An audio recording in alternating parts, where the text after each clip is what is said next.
একাকিত্ব উপভোগ করতে শিখুন। পৃথিবীর সবচেয়ে সুখী মানুষের তালিকায় থাকবেন। লাইফে একা থাকা সবচেয়ে ভালো। একা থাকলে না কারো জন্য অপেক্ষা, না কারো জন্য কষ্ট, না অবহেলা অপমান সহ্য করতে হয়।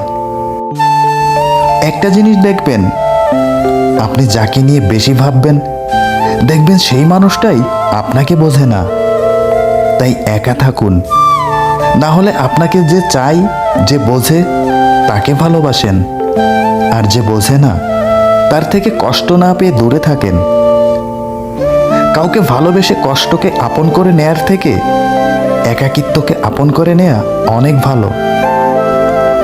আমি স্বীকার করি যে একাকিত্ব খুব যন্ত্রণা দেয়, কিন্তু আপনাকেও এটা মানতে হবে যে কাউকে ভালোবেসে কষ্ট পেলে বেঁচে থাকাটাই কঠিন হয়ে যায়।